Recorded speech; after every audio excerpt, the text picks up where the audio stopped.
Is buying backlinks even acceptable? I've always gone on the assumption that buying backlinks is one of the worst and most dangerous things one can do, and will lead to the very kiss of death from Big Brother. But I recently saw someone whom I respect, who is very knowledgeable, maintain that under some circumstances buying backlinks can work and not be seen as negative by our Lord and Master. I'd be interested in any thoughts. This was a question posted on the search engine optimization subreddit. I saw some great answers in this thread, and I'm going to share my favorite answers, my favorite responses from this thread to this question, because I think it's something that people in digital marketing should really know about. Because if not done, look, I'm not going to recommend buying backlinks one way or the other. But I will say, if you try to buy backlinks and it is done in a sloppy way, or it is rushed, or you're not really thinking about it, it can be very dangerous. So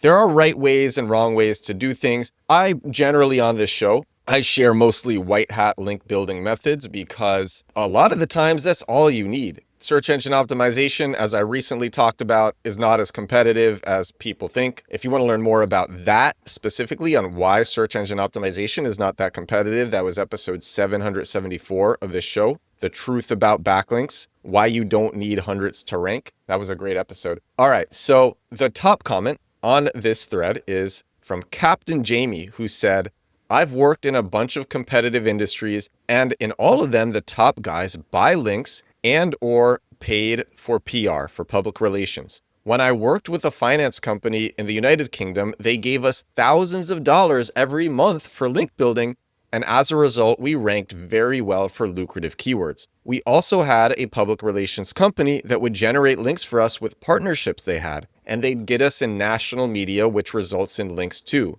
Just don't buy crappy $5 links from Fiverr. You need to reach out to authoritative websites with content related to your niche, and you want the link to be relevant, not just slapped onto a random page/context. And that is a very important nuance that a lot of people new in search engine optimization overlook. That was a great response. You know, it's interesting. I was in this link building study recently from editorial.link, and it was the State of Link Building 2025. And the top result was $508.95 is the average acceptable price for acquiring one high quality backlink. So most of the SEOs who were interviewed in this, the majority said $508 is the average acceptable price for acquiring one high quality backlink. And that's because if you have ever gotten a high quality backlink and you have seen the difference that it makes, especially if you don't have a lot of existing domain authority, or you're in a competitive area targeting a competitive keyword, if you've actually seen the difference that one high quality link has made, it can be worth a lot more than $500. I thought that was an interesting fact. So the next comment in this thread this is from EarthRocker, who said, buying backlinks from relevant, good quality sites equals good. Buying backlinks from spammy PBNs and low quality AI generated sites equals bad. PBN, it stands for Private Blog Network. It's somebody who has a bunch of different websites that exist for the purpose of manipulating Google and basically have all these sites that you've built up. And you build them up in different ways. There are satellite networks too. And you want your PBN to go to your money site. So you give all this link juice to your money site. So EarthRocker continues, think about it. People buy links to be listed in directories all the time, which is buying a backlink. Or they will pay to advertise a banner ad on another site to get traffic, also a paid backlink. That one I disagree with because a lot of banner ads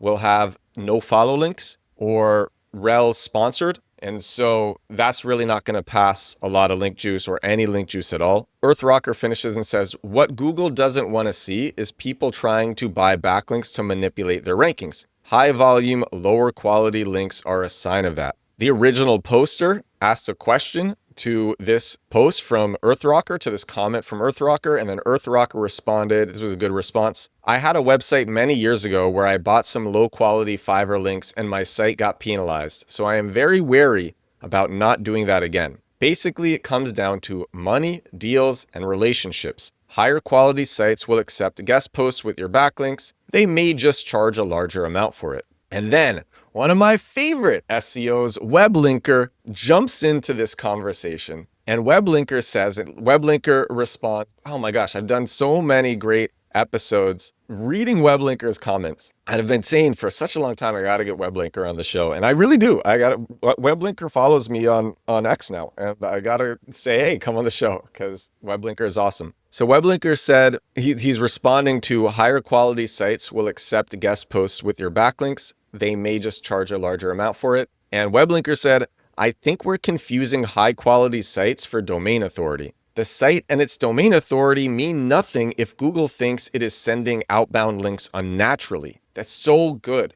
It's such a good nuance. I'm happy to show a list of domains in the next outreach email I get and show how if you look at them from a domain authority history, some just stop ranking even though they look like real sites because Google has zeroed them. I say zero equals de-indexed because it means their authority and rank positions are set to zero versus penalized because penalized has become a blurred term, like PBN, which is not a link farm ever. WebLinkr expands on this. He made a long post in this thread, and I gotta share it. It's a really solid comment in this thread. So WebLinkr says there's a lot of confusion here. PBNs are never for public sale. If PBNs are open, then they are link farms. It's that basic of a definition. If I build a private blog network and then sell any outbound links, it's a link farm. A private blog network is not a high quality link farm. Link farm is a broad term including good quality domains and bad quality domains.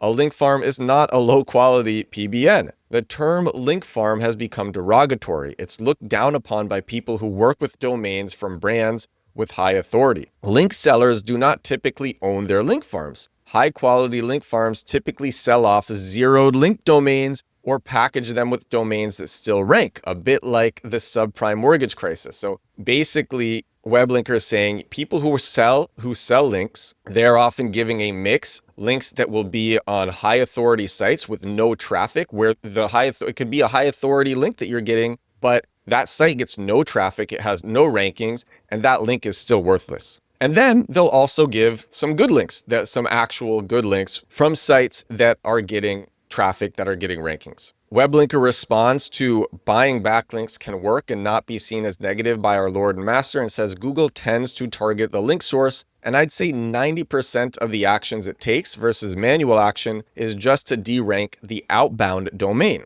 Some people report getting penalized for buying bad links. I have personally seen that happen several times. I have personally seen people, they go after exact match anchor text many times using a bunch of similar backlinks, and then they get hit by a penalization or they just buy the wrong links. I have seen that happen, but this is still a cool nuance, which is that Google tends to target the link source. So it'll tend to demote the bad outbound website versus the site that is buying the link. But I'm going to say it's still risky. And actually WebLinkr says that later on. By the way, I got to say, I also shared on a recent episode, this was, I think her name is Niche Site Lady on X, and she was spamming AI content. And as a result, from spamming the AI content on one of her sites, all of her sites on her Google Search Console got hit. And she reported that. So WebLinkr says, Google deals with domains and heuristics and rules that can be applied to every site. That's the quote unquote magic of its algorithm from a business model point of view.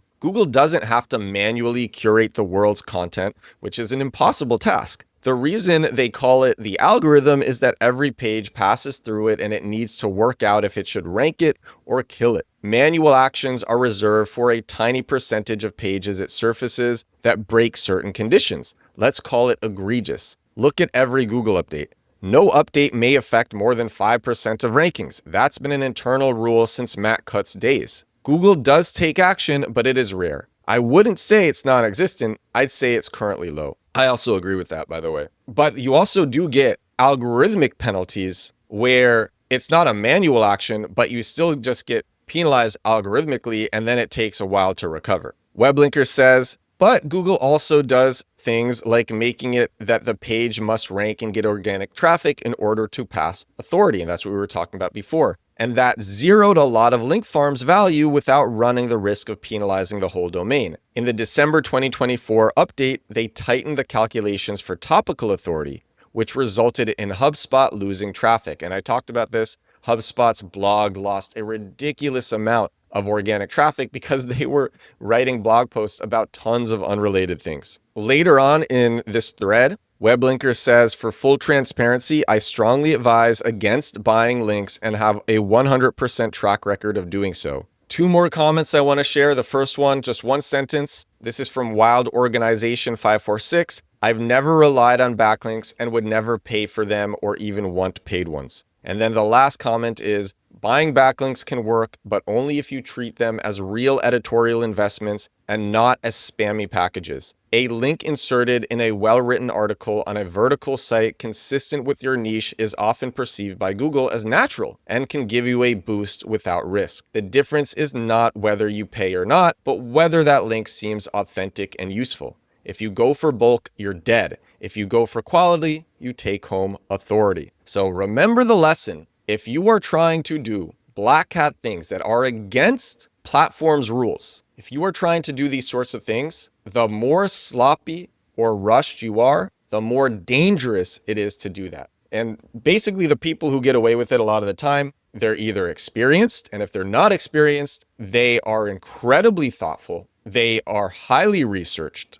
and they don't rush it. One of my favorite quotes, slow is smooth, smooth is fast. Because if you go slow, you're less likely to make mistakes, and you're going to save a lot of time by not making those mistakes. All right, this is episode 700 something of The Edward Show. I'm losing count. 777 of The Edward Show, triple sevens, jackpot. This is my daily digital marketing podcast. I do this thing every day. Thank you so much for watching. Thank you so much for listening. If you want a method of SEO where you really don't need a lot of links, that is what my method of search engine optimization is about. And I teach it exactly step by step, very methodical, with templates you can copy. It will save years of learning how to do search engine optimization that gets paying customers, that gets users, that gets warm leads. And that is at compactkeywords.com. Thank you so much for watching. Thank you so much for listening. I will talk to you again tomorrow. Bye now.